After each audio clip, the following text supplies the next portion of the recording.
गोबर की टिप्पी लगाने वाले कन्हैया का वर्णन किया आपने कहीं? एक बार एक गोपी गई यशोदा मैया के पास। मैया तो जाके बोली, मैया मेरे घर में सत्यनारायण भगवान की पूजा है वारी है। मैया बोली, तो गोबर को चौका लगानो है, आपकी एक गैया है, बाको गोबर बा में तो सुगंधी आवे, तो मेरो मन है कि आप आज्ञा करें तो नेक्स्ट सौ में गोबर ले जाऊं, अपने घर में नेक लेपन कर दूं। मैया बोली, गोबर भी कोई मांगे वाली चीज है, ले जा। ठाकुर जी चुपचाप सुन रहे थे। तुरंत ठाकुर जी बाहर निकल के, काय को ले जाएगी मैया जी ऐसे? अरे लाला गोबर ही तो मांग रही है, तू काय को चिल्ला रहा है? मैया एक बात बता। बोले, कहा सानी कौन करे गौशाला में? बोले, हम लोग करें। भूसा कौन खरीद के लामे? बोले, हम लोग लामे। गैया कौन की? हमारी। भूसा कौन ने खायो? हमारी गैया ने। गोबर कौन कौन 100? हमारी गैया को तुझे क्यों लेके जाएगी? गोबर भी हमारे पास ही रहेगो। इतनी मेहनत करके हम बाकू भूसो खवामे और गैया पेट में ले जाके पचावे, फिर गोबर बन के निकारे और बाकू जी गोपी ले जाएगी। तो मैया पता है 33 करोड़ देवता रहे गैयान में, लेकिन इन 33 करोड़ देवता और पूरे ब्रह्मांड की इच्छा होती है लक्ष्मी प्राप्ति को। लक्ष्मी पतो कहां रे?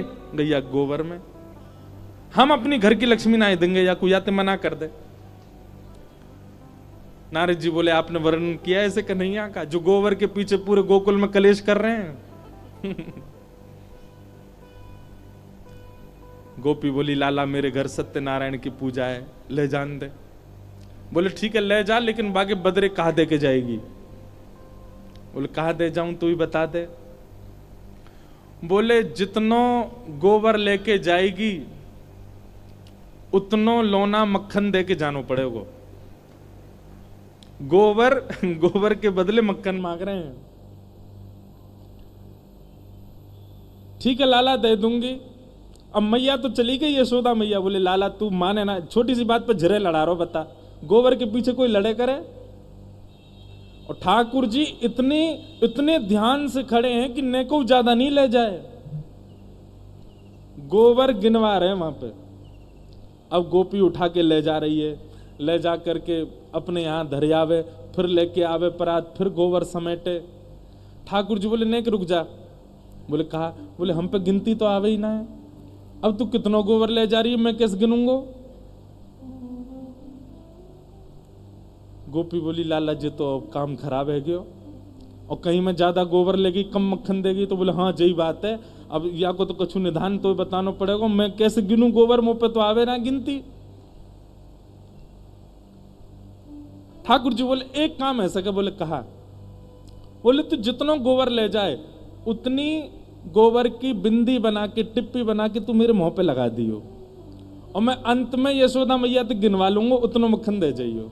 यशोदा मैया पे गिनती आवे। कैसे भोरे भारे ठाकुर जी हैं, बताओ। ये ब्रह्मांड नायक हैं, इन्होंने पूरा विश्व बना रखा है, और ब्रज में कैसी लीला करें। गोपी के तो मन, अच्छा गोपी का काम तो 1-2 परात से ही हो जाना था, लेकिन ठाकुर जी के संग आनंद आरो लीला करवे में हमारे 10-15 परात ले गई। बार बार आवे और गोबर उचाए के, और वहां में तो एक टिप्पी निकाले और लाला के मुंह पे लगा दे। दूसरी बार आवे, फिर परात उठावे, लाला की नाक पे लगा दे। तीसरी बार आवे, ठाकुर जी के गाल पे लगा। ठाकुर जी इतने जैसे एक्साइटेड बालक होता है ऐसे उछल रहे हैं जोर जोर से। बोले, इतना मक्खन मिलेगा अब? और जबकि वो बात है कि घर में मक्खन के कुआं हैं, लेकिन ना दूसरी को मक्खन खाऊंगा। गोपी का काम तो बन गया था, लेकिन उसको इतना सुख मिल रहा है लाल जी के साथ कि बार बार आ रही है और लेके जा रही है। इतने में ठाकुर जी बोले, एरी तू गोबर को चौका लगा रही, घर बना रही है? सब रो गोबर तो ले गई वो चाय के यहां थे ना लाला जी अंतिम में। अच्छा टिप्पी तो धर दे लाला, तेरे मुंह में तो जगह ही ना बची, पूरा मुंह गोबर ते सन को। ठाकुर जी को सब जगह गोबर की टिप्पी लगवा लेंगे। ठाकुर जी बोले, तू एक काम कर, मेरे गरे पे लगा दे यहाँ पे। अब जैसे ही वो गोपी टिप्पी लगाने, गोपी के मन में भाव आयो, कछु लीला कर दूं। सो गोपी ने सिर पर रखी परात टेढ़ी सी कर दी, सवरो गोबर ही ठाकुर जी के ऊपर गिर गो। पूरे गोवर्धन बन गए ऊपर से नीचे तक। अब जैसे ही गोबर गिरो महाराज ऊपर, ठाकुर जी रोमे सो रोमे, ऐसे रोए यशोदा मैया आगे, कहा भयो लाला, काई को रो लाला? मैया देखिया गोपी ने मेरे ऊपर गोबर डाल दियो सबरो। मैया जैसे ही पहुंचने लगी, ठाकुर जी पीछे भागे, मैया ध्यान से टिप्पी लग रही है मुंह पे, उन्हें मत मिटाई दियो। पहले उन्हें गिन ले कितनी है, उतने मक्खन मंगाने हैं।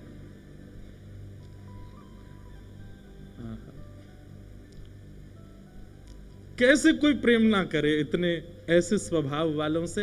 और वही नारद जी महाराज कह के जा रहे हैं, बताओ आपने ऐसी लीलाओं का कहीं वर्णन किया जहां परमात्मा श्री कृष्ण, परब्रह्म श्री कृष्ण, त्रिलोकीनाथ, जगत नियंता श्री कृष्ण ऐसी लीला कर रहे हैं।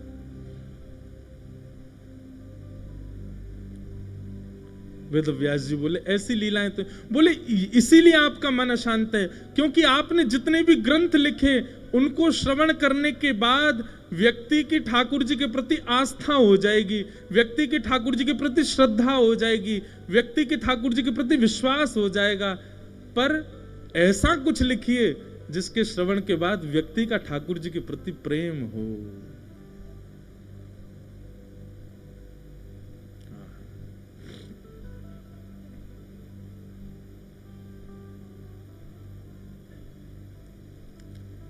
कौन पावे आको पार, हमारे ब्रज में गाते हैं, अरे कौन पावे आको पार, प्रेम ने दिया की सदा उल्टी बहे धार। कौन पावे आको पार, प्रेम ने दिया की सदा उल्टी बहे धार। कौन पावे आको पार, प्रेम ने दिया की सदा उल्टी बहे धार। कौन पावे आको पार, प्रेम ने दिया की सदा उल्टी बहे धार। ओ देखो मैं सुनाऊं एक बात अनुमेल, देखो मैं सुनाऊं एक बात अनुमेल, देखो मैं सुनाऊं एक बात अनुमेल, देखो मैं सुनाऊं एक कैसी अनमेल बात। हाँ ब्रह्म निराकार रहो गोकुल में खेल, हाँ ब्रह्म निराकार रहो गोकुल में खेल, अरे हाँ ब्रह्म निराकार रहो गोकुल में खेल, ब्रह्म निराकार कहाँ? ओ नंद यशोदा के द्वार, यशोदा के द्वार, नंद यशोदा के द्वार, यशोदा के द्वार। हाँ प्रेम ने दिया की सदा उल्टी बहे धार। कौन पावे आको पार, प्रेम ने दिया की सदा उल्टी बहे। समझ में आ रही है ना बात? ये पद समझ में आ रहा है ना? कौन पावे आको पार, किसका पार? ब्रज की लीला का पार। क्यों? प्रेम नदिया की सदा उल्टी। प्रेम नदी वो नहीं जो सीधी बहे, प्रेम तो वही है जहां सब काम उल्टे ही उल्टे हो में। अरे कौन पावे आको पार, प्रेम नदिया की सदा उल्टी बहे धार। कौन पावे आको पार, प्रेम नदिया की सदा उल्टी बहे धार। कौन पावे आको पार, प्रेम नदिया की सदा उल्टी बहे धार। कौन पावे आको पार, प्रेम नदिया की सदा उल्टी। लेखक कहते हैं विष्णु अवतार विश्व पोषण करन, विष्णु अवतार विश्व पोषण करन, विष्णु अवतार विश्व पोषण करण, विष्णु अवतार विश्व पोषण करण। हाँ सोई कर चोरियां अहिर हरण, सोई कर चोरियां अहिर हरण। ओ सोई कर चोरियां अहिर हरण, सोई कर चोरियां अहिर। कैसे? निज प्रभुता विसार, प्रभुता विसार, निज प्रभुता विसार, प्रभुता विसार। हाँ प्रेम नदिया की सदा उल्टी बहधार, प्रेम नदिया की सदा उल्टी बहधार। अरे कौन पावे आगो पार, प्रेम नदिया की सदा उल्टी बहधार। पावे आगो पार, प्रेम नदिया की सदा उल्टी बहधार। कौन पावे आगो पार, प्रेम नदिया की सदा उल्टी बहधार। कौन पावे आगो पार, प्रेम नदिया की सदा। प्रेम प्रधान, आपने भाव नहीं लिखे हैं इसीलिए आपका मन अशांत है कि भवतानुदित प्रायम यशो भगवतो मलम, ये नैवाशो न तुष्येत मन्ये तद्दर्शनम खिलम। आप ऐसा यश लिखो जिसमें भगवान का निर्मल यश हो, निर्मल भाव हो, जहां पर वो भगवान भी नहीं दिख रहे हों, नन्हे से गोपाल जिनके प्रति प्रेम सहज बालकों का, सहज पुरुष का, सहज स्त्री का, सहज संतों का, सहज ऋषियों का, जो सबके लिए सहज हो जाए, ऐसा ठाकुर जी का यश लिखो, तब आपका मन शांत होगा। वेदव्यास जी महाराज, नारद जी ने अपने पूर्व जन्म की कथा सुनाई, वेदव्यास जी महाराज समाधि में चले गए और समाधि के उपरांत ब्रह्म नदी सरस्वती के तट पर हिमालय की गोद में बद्रिक आश्रम में वेदव्यास जी ने भागवत की रचना की। बोलो भागवत महापुराण की।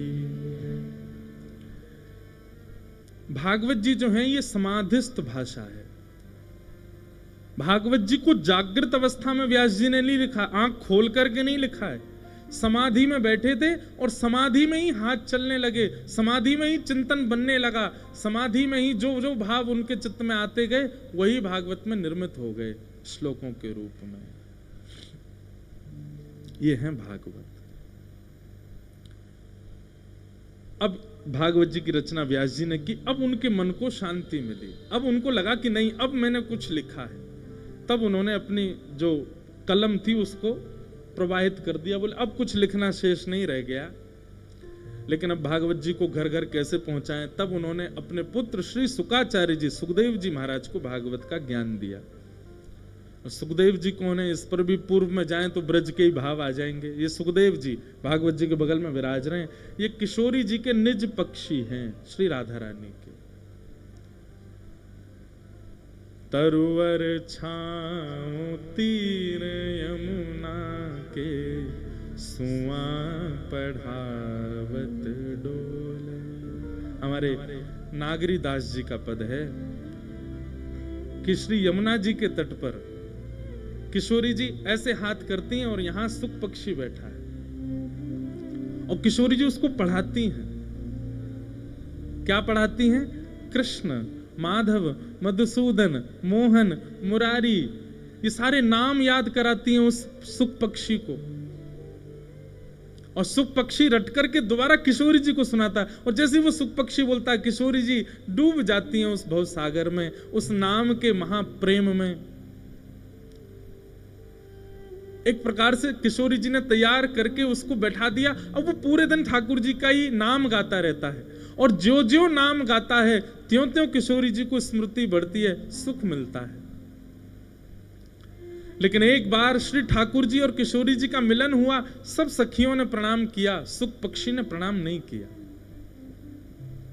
किशोरी जी ने मन में विचार किया और पूछा, तुमने प्रणाम क्यों नहीं किया श्याम सुंदर को? सुख पक्षी बोला, मैं श्याम सुंदर नाम तो जानता हूं पर नामी को नहीं जानता। ये किसका नाम है और श्याम सुंदर का मतलब क्या होता है ये मुझे नहीं पता। किशोरी जी समझ गई, इसने केवल रट लिया है पर ये भाव से नहीं सुना रहा है। इसको केवल पता है कि ये नाम है। ये एक बात कहें बंधुओं, बिना जाने नाम जप में भी कल्याण होता है, पर जान करके करे, भाव समझ करके करे तो जल्दी कल्याण होता है। बिना जाने कई बार हम ऐसी वस्तु पा रहे हैं जो गलत है, तो वो हमको इतनी हावी नहीं होती, इतनी हानि नहीं करती, पर जब हम जान जाते हैं कि इस वस्तु का कारण क्या है तो वो ज्यादा हानि करती है। ऐसे लाभ वाली वस्तुओं में जब तक उसका लाभ नहीं पता होता, आप लेते रहो उस वस्तु को, कितना भी सेवन करो, उसके लाभ से कोई फर्क नहीं पड़ेगा। पर जब आप उसके लाभ को समझ जाओगे तो निश्चित है उसका लाभ और तीव्रता से लगेगा।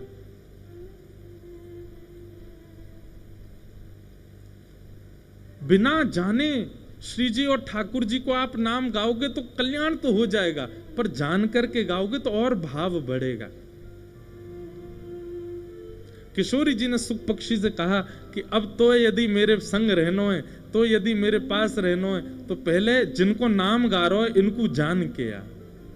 तब किशोरी जी के ही सुख पक्षी श्री सुखदेव जी के रूप में आए। वेद व्यास जी के यहाँ उनका जन्म हुआ। 12 वर्ष मैया के गर्भ में रहे। वो कथा बड़ी है, महादेव से अमर कथा आदि सुनी, सब भाव हैं।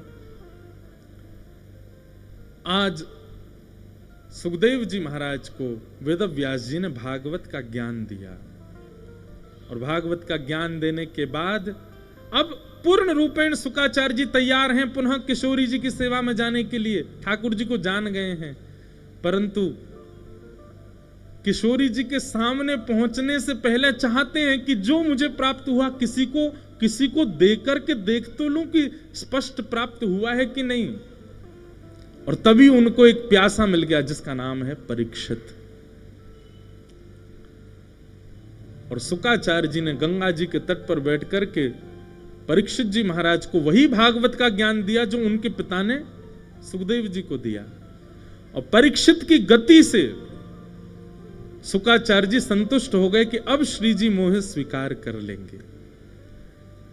और ऐसा अब कहीं वर्णन हो, कहीं भाव हो तो विद्वान जन इस बात को अंकित करें, पर शायद जितना मैंने अपने गुरुजनों से सुना, श्री शुकाचार्य जी ने एक कथा की और एक कथा के बाद श्री सुखदेव जी कहां विराज रहे, कहां गए, कहां दर्शन हुआ, इसका कहीं और वर्णन नहीं मिलता, क्योंकि वो निश्चित ही श्री जी की सेवा में है, श्री जी के सन्मुख है।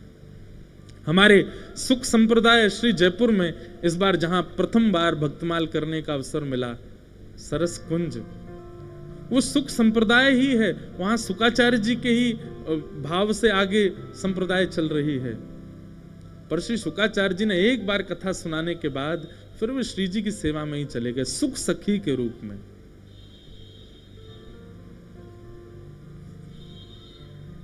इस प्रकार श्री सुखदेव जी हुए। अब प्रश्न हुआ ये परीक्षित कौन है? तो परीक्षित के लिए अब महाभारत का प्रसंग सुनाया गया। परीक्षित को 7 दिन में मरने का श्राप क्यों लगा, तो हम कथा सूक्ष्म में सुना देते हैं। महाभारत का प्रसंग है अभिमन्यु, अर्जुन की पत्नी, अर्जुन के पुत्र अभिमन्यु और अभिमन्यु की पत्नी उत्तरा। उत्तरा के पुत्र हैं श्री परीक्षित जी महाराज। अभिमन्यु महाभारत युद्ध में मारे गए थे, तब उनकी पत्नी गर्भवती थी। उनके गर्भ के बालक को मारने के लिए अश्वत्थामा ने ब्रह्मास्त्र छोड़ दिया था। तब भगवान ने गर्भ में प्रवेश करके अपनी चक्रा नाम की गदा घुमा करके परीक्षित की रक्षा की। कुंती ने भगवान की स्तुति गाई, भीष्म पितामह ने भगवान की स्तुति गाई। तत्पश्चात भगवान द्वारिका प्रस्थान कर गए और कुछ महीनों बाद उत्तरा के गर्भ के बालक का जन्म हुआ, जिनका नाम परीक्षित हुआ। ब्राह्मणों ने आकर के परीक्षित की जन्म कुंडली बनाई और उसके बाद क्या अच्छा होगा क्या अनर्थ होगा ये सब ब्राह्मणों ने बताया। कई लोग जन्म कुंडली पर विश्वास नहीं करते, वास्तु और एस्ट्रोलॉजी यानी कि ज्योतिष पर भरोसा नहीं करते। आपकी मान्यता है, आप अपने भाव रखो, पर एक बात याद रखिएगा, ज्योतिष भगवान के नेत्र हैं।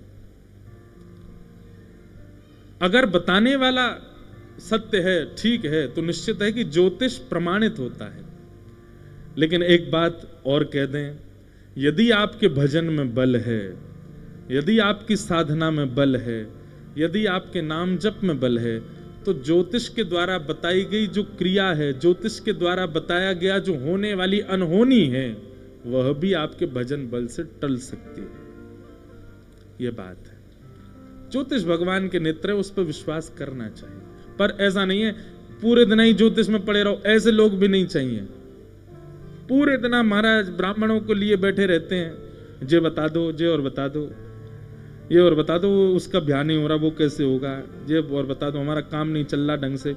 अब पड़ोसी की भी सेम दुकान है, उसकी ज्यादा चलती, हमारी नहीं चलती। इतना बहम में भी मत रहो, पर हाँ ज्योतिष का सम्मान किया करो। तो ज्योतिषाचार्य आए, आकर के परीक्षित की जन्म कुंडली बनाई, भागवत जी में वर्णन है, और उन्होंने परीक्षित के गुण गाए। परीक्षित ऐसा होगा, परीक्षित ऐसा होगा, परीक्षित में ये गुण होगा, परीक्षित। तब युधिष्ठिर जी महाराज पूछते हैं, क्या इस बालक में केवल गुण है, कोई अवगुण नहीं है? तब ब्राह्मण देवता कहते हैं, बोले भगवान आप सुनना चाहते हैं तो हम कह देंगे। बोले नहीं नहीं, बताइए क्या बात है। तब सब ब्राह्मणों ने मिलकर के कहा, तक्षकादात्मनो मृत्युम द्विजपुत्रोपसर्जितात् प्रपत्स्यत उपश्रुत्य मुक्त संग पदम हरे। आपके इस बालक को तक्षक सर्प की मृत्यु से, तक्षक सर्प के दंशन से इसकी मृत्यु होगी। हमारे शास्त्रों में और कई ऋषिजनों ने भी ऐसा उल्लेख किया, बड़े जन भी कहते हैं, सर्प के दंशन से मरने वाले व्यक्ति को स्वर्ग मिल जाएगा, पर उसको मुक्ति नहीं मिलती। स्वर्ग जाने का मतलब मुक्ति मत समझा किए आप। स्वर्ग जाने का मतलब है कि वो अपने पुण्यों को भोगने के लिए गया है, पुनर्जन्म उसका होगा, पर मुक्ति प्राप्त करने वाले का पुनर्जन्म नहीं होता। तो पुनर्जन्म में कहीं ना कहीं बाधा बनता है अगर सर्प दंशन होता है तो। और केवल सर्प दंशन नहीं, किसी भी जीव के द्वारा यदि आपकी हत्या होती है, यानी कि जंतु, या वो सर्प हो, कोई भी हो, भगवान करे कभी नहीं हो, पर ये इस प्रकार के जीव जंतु जो होते हैं, जानवर जो होते हैं, अगर इनके द्वारा किसी व्यक्ति की यदि मृत्यु होती है तो उसको भगवत धाम की प्राप्ति नहीं होती, उसका पुनर्जन्म होगा। परंतु ध्यानपूर्वक सुनिएगा, जीव जंतुओं के द्वारा भी यदि किसी की मृत्यु हो गई हो और उसके निमित्त यदि श्रीमद् भागवत जी का अनुष्ठान हो जाए तो वो अपनी पुनर्जन्म की स्थिति से मुक्त होकर के भगवत धाम की प्राप्ति कर सकता है। भागवत जी में सामर्थ्य है कि वो सर्प दंशन से मरने वाले व्यक्ति को भी मुक्त कर सकती है। आपके इस बालक को तक्षक सर्प डसेगा, सर्प दंशन से इसकी मृत्यु होगी, परंतु आप चिंता ना करें, आप घबराइएगा नहीं। द्विजपुत्रोपसर्जिता, ब्राह्मण के श्राप से इसको सर्प डसेगा, पर प्रपत्स्यता उपश्रुत्य मुक्त संग पदम हरे। एक गुरु इसके जीवन में ऐसे आएंगे जिन गुरु के आश्रय में आकर के ये परम पदवी को प्राप्त करेगा, भगवान के श्री चरणों की प्राप्ति इसको होगी। इसलिए आप घबराना मत कि सर्प दंशन से इसकी मृत्यु होगी। पांडव सब सुन करके दुखी भी हुए लेकिन आनंद भी हुआ कि चलिए कोई बात नहीं, सर्प डसेगा, पर एक गुरु की कृपा से मुक्त तो हो जाएगा ना, कम से कम इसको पुनरपि जन्म वाले चक्कर में नहीं पड़ना पड़ेगा। इस प्रकार ब्राह्मणों ने परीक्षित का नामकरण आदि और कुंडली आदि बनाई और उसके बारे में बताया। तत्पश्चात कुछ ही साल बीते थे। कुछ साल बाद एक दिन अर्जुन ने आकर के सब पांडवों को बताया कि भगवान श्री कृष्ण अपनी लीला पूरी करके स्वधाम चले गए। उसी दिन पांडवों ने भी अपनी गद्दी का त्याग कर दिया और नन्हे से परीक्षित को ही राज्य गद्दी पर बिठा करके मुकुट पहना दिया। पांडव सब स्वर्गारोहण को चले गए। परीक्षित ब्राह्मणों के नेतृत्व में धीरे धीरे बड़े हुए, उनका ब्याह हुआ, जन्मेजय आदि कुछ पुत्र हुए। एक दिन परीक्षित भ्रमण कर रहे थे, तब उनको कलयुग मिला। और वो कलयुग क्या कर रहा था? एक बैल जिसके 3 पैर कटे हैं, केवल एक पैर बचा है, वो एक इकलौते पैर को काटने का प्रयास कर रहे थे। परीक्षित ने जैसे ही देखा, तलवार निकाल के मारना चाहा तो वो शरण में आ गया और शरण में आके कहा, मुझे मत मारिए नाथ, पहले जान लीजिए मैं कौन हूं। परीक्षित ने पूछा, तुम कौन हो? उसने कहा, मैं कलयुग हूं।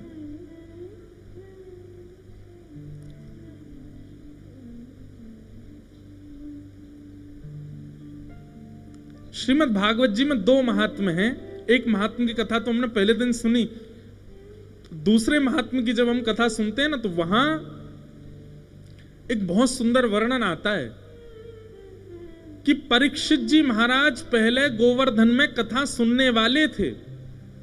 सुखदेव जी से भी पहले कथा एक बार गोवर्धन के कुसुम सरोवर पर हो रही थी और वो कथा स्वयं श्री उद्धव जी महाराज सुना रहे थे और उस कथा का नियोजन, प्रयोजन और आयोजन भगवान के परपौत्र वज्रनाभ ने करवाया था।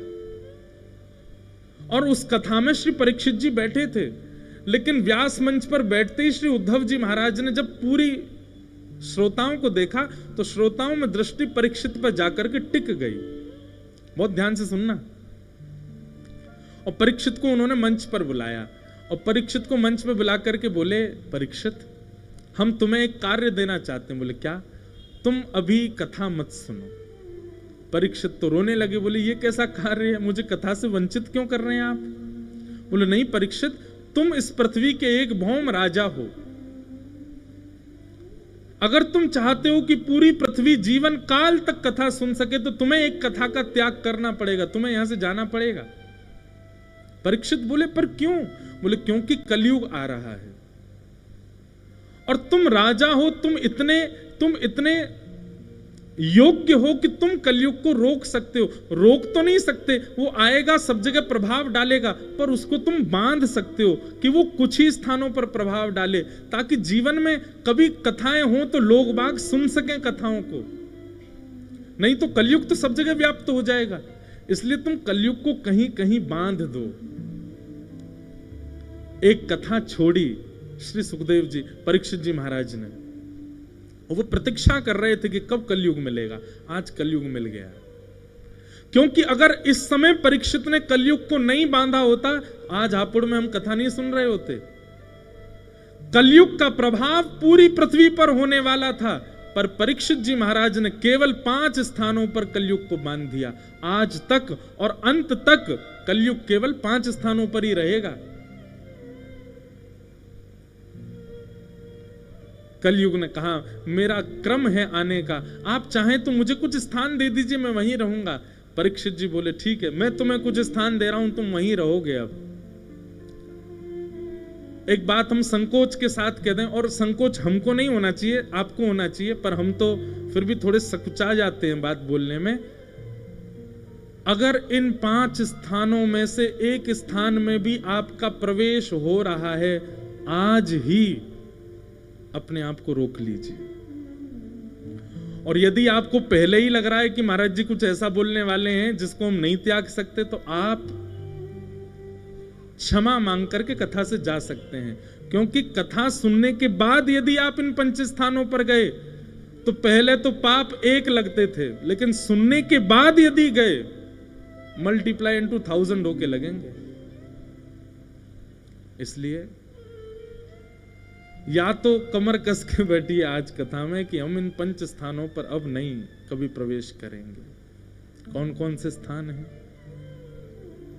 द्यूतम पानम स्त्रियः सूना यत्र धर्मश्चतुर्विध पुनश्च याचमानाय जात रूप मदात् प्रभु। सबसे पहला द्यूतम, जुआ, उसमें कलयुग का निवास है। जुए का मतलब सीधा होता है धन को दांव पर लगाना। यदि कोई व्यक्ति धन को दांव पर लगाता है, लक्ष्मी को दांव पर लगाता है, जय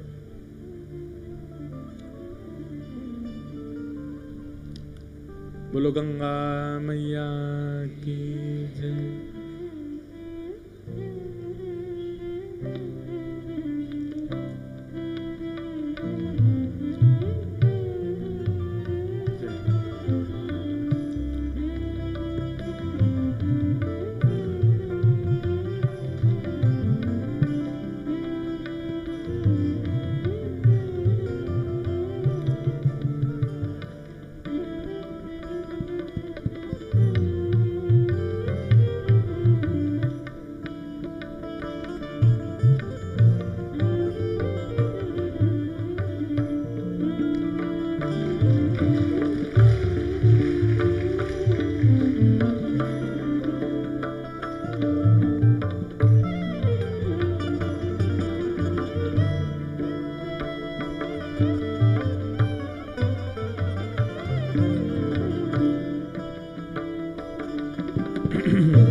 परम पूजनीय प्रातः वंद्य श्री भगवत धाम वाले पूज्य महाराज जी, स्वामी श्री विवेकानंद जी महाराज, हम आप सबके मध्य में विराजे हैं। सब श्रोताओं की ओर से महाराज जी को बारंबार प्रणाम, बारंबार वंदन।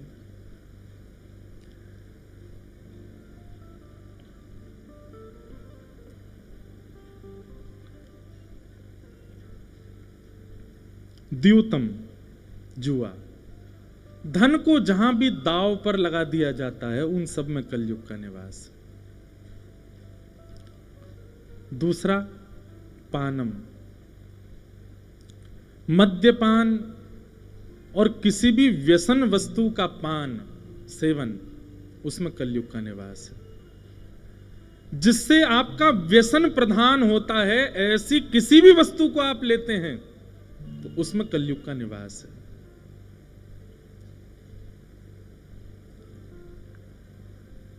एक बात कहें, चाय भी एक प्रकार का व्यसन है। पहले हमको भी था ये व्यसन, अब छोड़ दिया। अब व्यसन नहीं है चाय का। अब तो देखो, उसको व्यसन मतलब वो चाहिए ही चाहिए, ये व्यसन होता है। लेकिन मिल जाए तो ठीक है, नहीं मिले तो कोई दिक्कत नहीं, ऐसी स्थिति में रहो। और ऐसी स्थिति हर वस्तु के प्रति रखो सिवाय ठाकुर जी के। भैया व्यसन करना ही है तो ठाकुर जी को कर लो, ठाकुर जी का व्यसन कर लो, श्री राधा नाम का व्यसन कर लो, कृष्ण नाम का व्यसन कर लो। जे तो चाहिए, या के बिना काम नहीं चलेगा। तो पहले तो हमें भी था, पर अब धीरे धीरे हमने छोड़ दिया। अब हमको कोई जरूरत फर्क नहीं पड़ता, मिले तो अच्छा, नहीं मिले तो कोई दिक्कत नहीं। पर यह भी एक व्यसन है। अब लोग बाग बड़े चतुर होते हैं, आपको पता है। एक जगह में यही बात कह रहा था, तो एक व्यक्ति मुझसे आके बोला, महाराज जी हम पीते हैं पर कभी कभी पीते हैं दूसरी वाली चीज। ताली कौन बजागो भाई, वाह।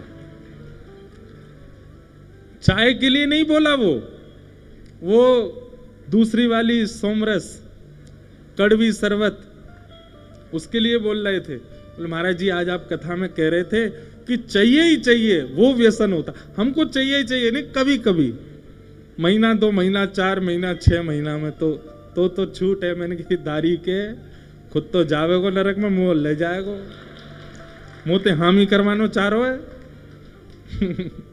लोग बहुत चतुर होते, कथा इसलिए बड़ी समझ के संभल के करनी पड़ती है, लोग कहां से क्या बात ले जाएं।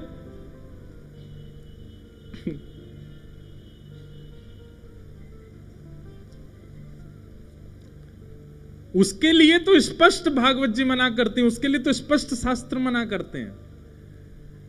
हम तो छोटे व्यसनों की बात कर रहे हैं, जैसे चाय, जैसे कॉफी, जैसे ये कुछ ऐसे व्यसन हैं जो मिले ना मिले चले, ठीक है, वो तो बहुत बड़ा वाला व्यसन, साल में एक बार भी अलाउ नहीं है, जीवन में एक बार भी अलाउ नहीं है, नहीं करना। पानम, सीधी बात है कि देखो वो वस्तु पवित्र नहीं है। चाय में तो फिर भी दूध है, चीनी है, अदरक आदि है, ठीक है, थोड़ा बहुत नुकसान तो होता ही है उससे, पर अपवित्र तो नहीं, वो तो अपवित्र ही है।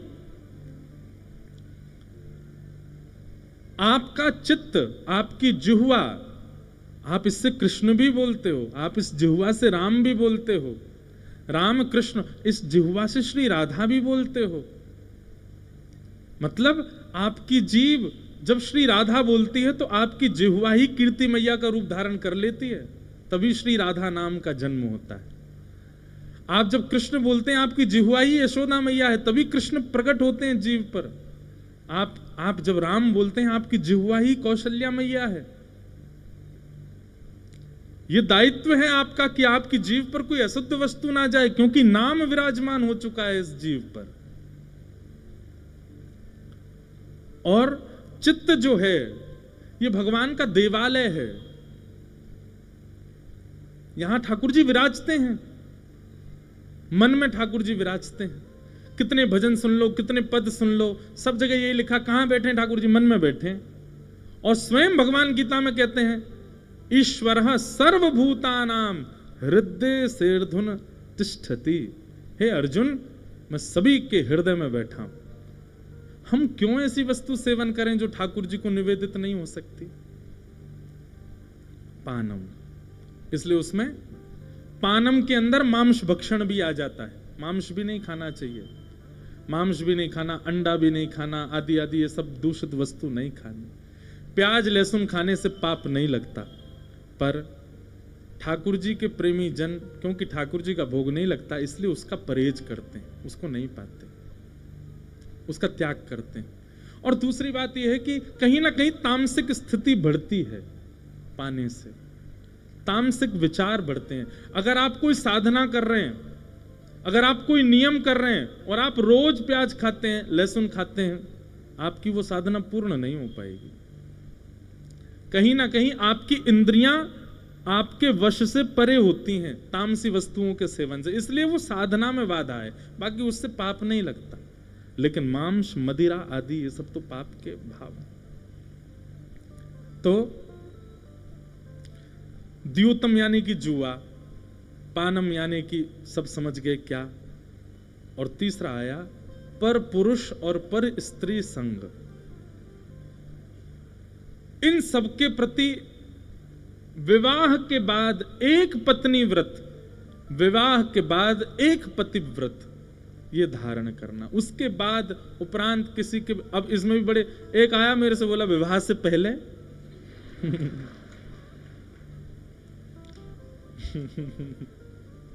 विवाह के बाद ही तो एक की बात है। बहुत चतुर है संसार के लोग, हमको क्योंकि चतुरानंद ने बनाया है ना, ब्रह्मा जी ने बनाया, इसलिए हमारी बुद्धि चतुर बहुत है। तो एक पत्नी व्रत, पर स्त्री पर पुरुष के प्रति यदि आपका भाव भी जाता है तो कलयुग आप पर असर करेगा।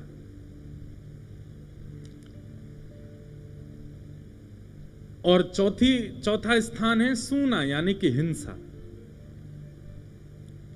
विवाद, कलेश। कई बार ऐसा होता, आज ही महाराज जी कहां गए पता नहीं, दिख ही नहीं रहे। हम और महाराज जी बात कर, अब ढूंढो नहीं, देखो इधर ही। आज ही हम लोग बात कर रहे थे, कोई बात ऐसी सुनने में आई, मैंने महाराज जी रहने दो, 3-4 दिन की कथा और है। वैष्णव का स्वभाव है विवाद में नहीं पड़ना चाहिए। वैष्णव का स्वभाव है किसी जहां लग रहा हो कि कुछ भिड़ंत होगी, कुछ कलेश होगा, कुछ कहा सुनी होगी, वैष्णव पहले ही शांत हो जाता, नहीं करता वो काम। और कई लोग हैं वो तो तैयारी कर, मैं तो इसी दिन की प्रतीक्षा कर रहा था कब लड़ूं तुझसे। ये वैष्णव नहीं हो सकता। वैष्णव तो नजरअंदाज करना जानता है, वो तो भूलना जानता है, वो तो छोड़ना जानता है, वो आगे निकलना जानता है। पर कई लोग हैं एक ही जगह खड़े रहते हैं, नहीं बदला तो लूंगा तुझसे, मैं कह के तो मानूंगा, इसको इसकी करनी का फल तो दूंगा। ये वैष्णव का स्वभाव नहीं होता, महासंसारी का स्वभाव है ये। भक्त तो लेट गो करता है, ठीक है जान दो यार, ठीक है जो हुआ सो, ठाकुर जी सब देखेंगे, ऐसे बन जाओ।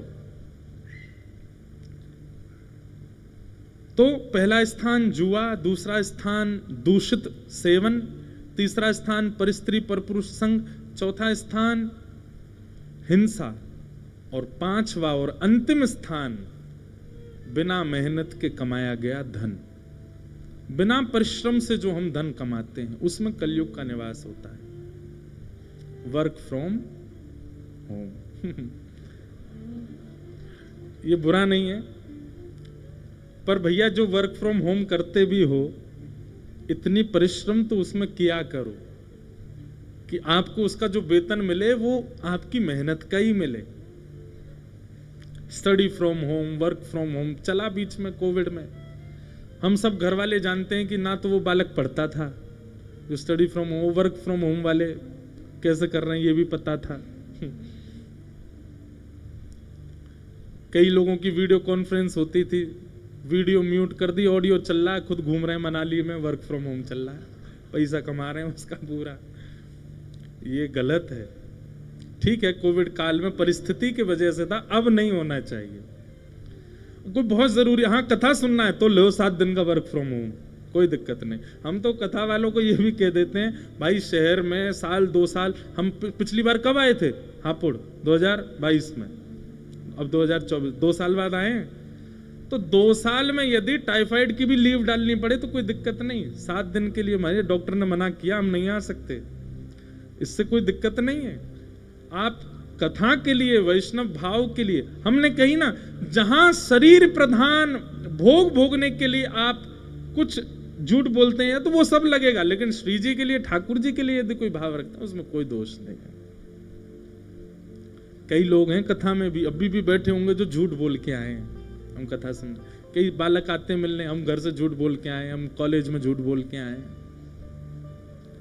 कौन सा आप जीवन भर के लिए झूठ बोल रहे हो? 7 दिन कथा सुनने के लिए, स्वयं को सुधारने के लिए तो झूठ बोला, उसमें कोई दोष नहीं। तो ये 5 स्थान है भैया, समझ जाओ, समझ जाओ। द्यूतम पानम स्त्रिय सोना और जात रूप, यानी कि बिना मेहनत का धन, इनमें कलयुग का निवास है। ये 5 स्थान कलयुग को प्रदान कर दिए। परीक्षित जी महाराज से एक अपराध बना, एक संत के आश्रम पर गए, जल मांगा, नहीं मिलने पर उनके गले में मरा हुआ सर्प डाल दिया। शमिक ऋषि के पुत्र श्रृंगी को क्रोध आया और उन्होंने श्राप दे दिया, मैं श्राप देता हूं, तक्षक सर्प आज के ठीक 7वें दिन परीक्षित को डस देगा, उनकी मृत्यु हो जाएगी। जब शमिक ऋषि को यह बात पता चली कि मेरे पुत्र ने श्राप दिया, तो शमिक ऋषि ने अपने पुत्र को डांटा कि मेरे साथ उन्होंने किया, मेरे गले में मरा हुआ सर्प डाला, तूने श्राप क्यों दिया?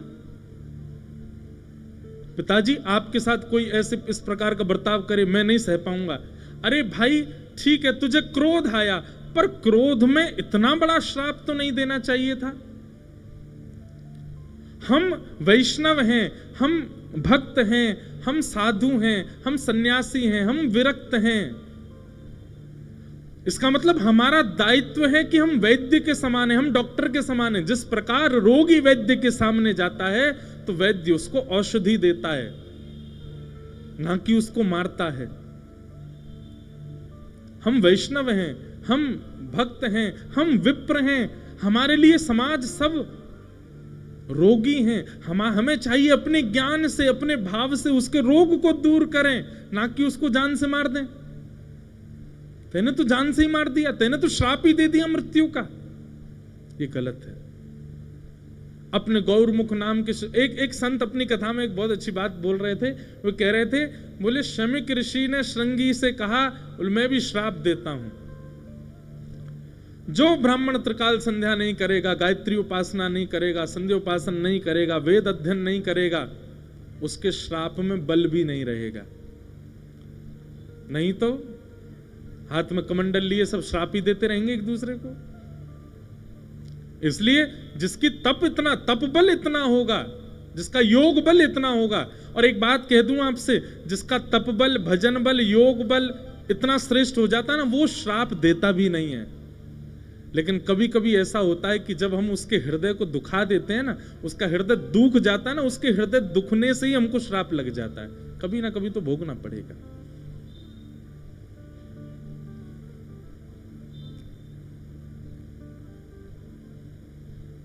गौरमुख नाम के शिष्य ने जाकर के परीक्षित को बता दिया, महाराज आपको 7 दिन में मरने का श्राप लगा है। परीक्षित जी महाराज अपने पुत्र जन्मेजय को गद्दी पर बिठा करके वन में चले गए, और वन में जाकर के उन्होंने अपनी मुक्ति का उपाय खोजा। तब वहां श्री सुखदेव जी महाराज आए।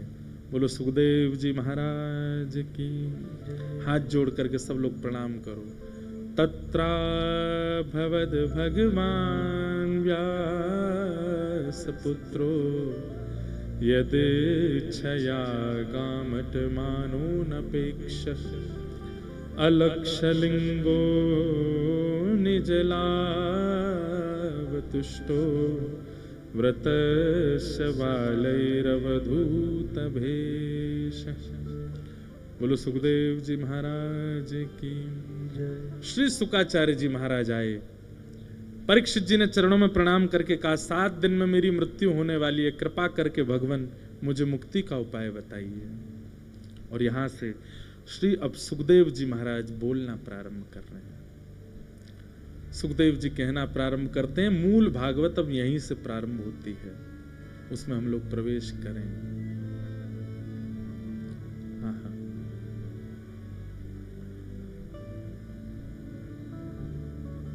वरीयाने शते प्रश्न क्रतो लोकहितं नृप आत्मवित् सम्मतः पुंसां श्रोतव्या दिशु पर। बहुत सुंदर। हमने पता है कम से कम 2 दिन की कथा सुना दी पिछले 20 मिनट में। बहुत जल्दी सुनाई, इतने सुंदर सुंदर भाव, सबको विराम दे दिया। आज नंदोत्सव करना है, कथा में ठाकुर जी का उत्सव मनाना है, पर कोई बात नहीं। परीक्षित जी महाराज चरणों के सामने बैठे हैं और कह रहे हैं, भगवान जिसके जीवन के बहुत कम दिन बचे हैं, उसको मुक्ति कैसे प्राप्त होगी, कृपा करके मुझे बताइए। सुखदेव जी महाराज कहना प्रारंभ करते हैं और कहते हैं, परीक्षित तुमने जो ये प्रश्न किया है, जल्दी मरने वाले की मुक्ति का उपाय क्या है, यदि ये प्रश्न तुमने संसार के लिए किया है तो ये प्रश्न बहुत अच्छा है, पर यदि ये प्रश्न तुमने अपने लिए किया है तो ये प्रश्न उचित नहीं है। कहने का अभिप्राय बहुत ध्यान से सुनिएगा, बहुत अच्छी बात है। सुखदेव जी कहते हैं, संसार के लोगों के लिए अगर ये प्रश्न तो उचित है, तुम्हारे लिए उचित नहीं है। क्यों? परीक्षित, तुम पांडवों के वंशधर हो। तुम जब गर्भ में थे तब भगवान ने आकर के तुम्हारी रक्षा की थी। चाहते तो उसी समय ब्रह्मास्त्र तुमको नष्ट कर देता मातृ गर्भ में, पर भगवान ने आकर के तुमको गर्भ में बचाया। तो इसका मतलब क्या है? तुमने भगवत दर्शन किया है। भले तुमको याद नहीं, मातृगर्भ का किसको याद रहता है, पर मातृगर्भ में तुमने भगवान का दर्शन किया। और तुम्हारे पूर्वजों के इतने सत्कर्म हैं पांडव, क्योंकि उनके संग भगवान रहते थे, तो कहीं ना कहीं इन सब के प्रभाव से मुक्ति तो तुमको मिल ही जानी है। इसलिए यह प्रश्न तुम्हारे लिए उचित नहीं है कि मुक्ति का उपाय बताओ। पांडवों के वंशधर होने की वजह से तुमको मुक्ति मिल जाएगी, क्योंकि वे सब भक्त थे, भगवान के संगी थे। तुम मातृगर्भ में भगवान का दर्शन कर चुके हो, इसलिए भी तुमको मुक्ति मिल जाएगी। और तीसरी बात, तुमको 7 दिन में मरने का श्राप लगा है, और मुक्ति के लिए 7 दिन की आवश्यकता नहीं होती, 7 घंटों की आवश्यकता नहीं होती, 7 क्षणों की आवश्यकता भी नहीं होती, केवल एक क्षण। व्यक्ति ने जीवन भर पाप किया, लेकिन अंतिम श्वास लेते समय यदि वो सुन ले राम, यदि वो सुन ले श्री कृष्ण, यदि वो सुन ले श्री राधा, यदि वो सुन ले नारायण, निश्चित है उसकी मुक्ति हो जाएगी।